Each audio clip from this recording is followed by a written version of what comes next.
Seriously, you always say you're going to listen to me and help me, but then I find you trying to fall asleep. You're such a lazy big brother. But whatever.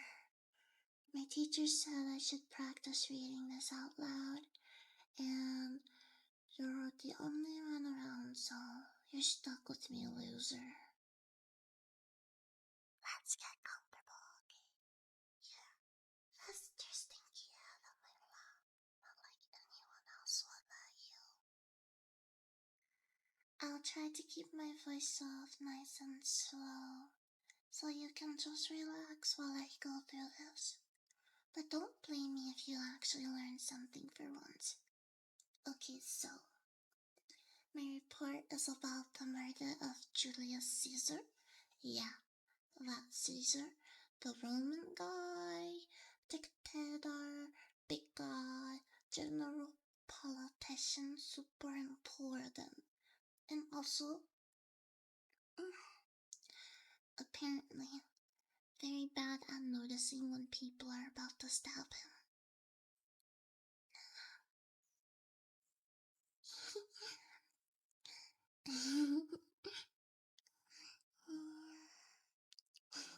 Okay, I'll pay it for now. So, we start in the late Roman Republic. By this point, Roman wasn't really functioning the way it was supposed to anymore. There were constant political struggles between different factions, mainly the Octomans, who supported the traditional Senate, elite, and the populares, who claimed to represent the common people. Caesar aligned himself more with the populares, at least politically, if I'm saying that correct. But really, he was ambitious. He just took whatever or whoever he wanted. He rose through the ranks, became a skilled general, and gained massive popularity after his campaigns in Gaul, which is basically modern-day France.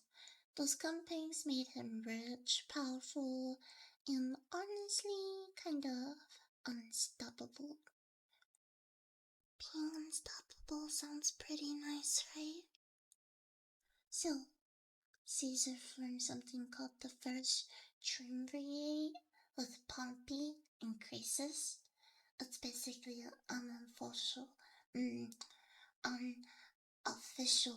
alliance where they all agree to support each other and to gain power. But it doesn't last. Crassus dies in battle like a sad, lonely loser. And suddenly, it's just Caesar and Pompey. And surprise, surprise, they don't get along anymore.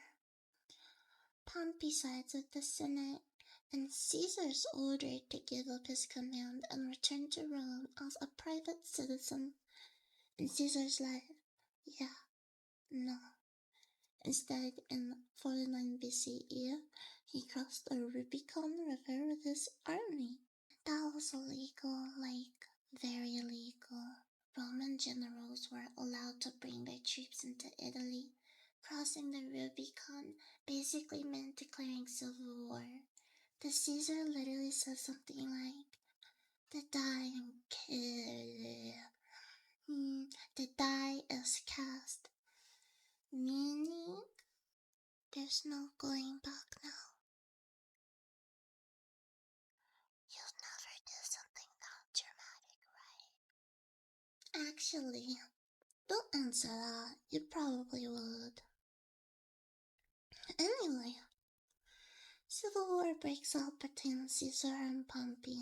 Caesar wins.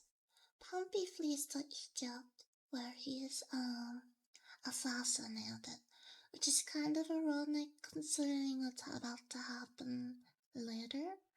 and Caesar returns to Rome as the most powerful man in the Republic.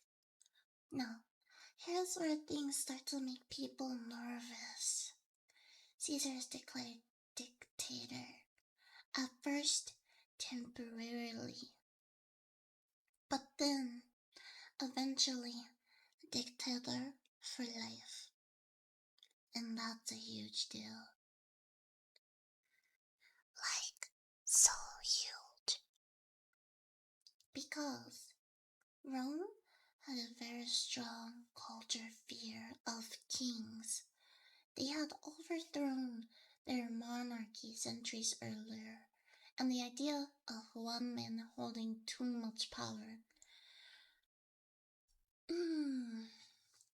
let's just say, made the Senate deeply uncomfortable. Can you imagine someone having that much control? Big bro, they'd probably get a little full of themselves, right?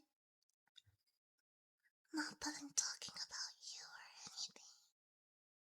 So, Caesar starts implementing reforms. Some of them were actually pretty good. He recognized the calendar reduced debt, gave land to veterans, and tried to stabilize the government. But he also centralized power around himself. He filled the Senate with his supporters, accepted honors that made him seem almost royal, and generally acted in ways that made people worry he was becoming a tyrant. And that's when the conspiracy started forming. Assassination. A group of senators, 60 or so, began plotting to assassinate Caesar. They call themselves the Liberators. They call their doing it to save the Republic. But honestly, some of them were probably just jealous.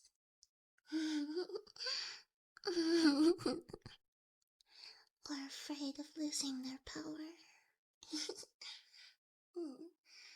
Two of the most notable conspirators are Brutus and Cassius. Brutus is especially important because Caesar supposedly trusted him. Some sources even suggest Caesar saw Brutus almost like a son, which makes what happens next kind of worse. The assassination is planned for the ideas of March. That's March 15th, 44 BCE. The Senate is meeting at the theater of Pompey and Caesar is supposed to attend. Now, there are all these little warning signs, like a soothsayer supposedly tells Caesar to beware the ideas of March.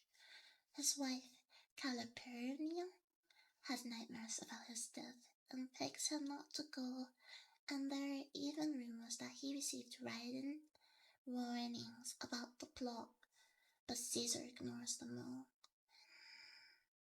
But you'd listen to me if I warned you about something, right? You'd better. So, Caesar arrives at the Senate. Everything seems normal. The conspirators gather around him, pretending to present a petition. One of them, Lucius Tullius Climber, approaches and grabs Caesar's toga, like he's asking for a favor, distracting him. That's the signal. Suddenly, they attack. Caesar reacts, tries to defend himself. At first, he resists. He's confused, shocked, trying to understand what's happening. Then more senators join in. They surround him. And one by one, stab him. There are around 23 stab wounds in total. Though, interestingly, only one of them is actually considered fatal. That's a lot. Almost like they weren't just trying to kill him, but they were trying to make a point. And then Caesar sees Brutus. Depending on the source, his reaction changes. Some say he stops resisting the moment he sees him, like that betrayal is what finally breaks him, and that's where the famous line comes from. Et tout brut. In the end, Caesar's death doesn't save the Republic. It actually helps lead to its collapse and the rise of the Roman Empire under Augustus. And that's a story for another time. Kinda tragic, don't you think? Anyway, that's the end of my report. You probably didn't even hear half of it, but I guess that's fine.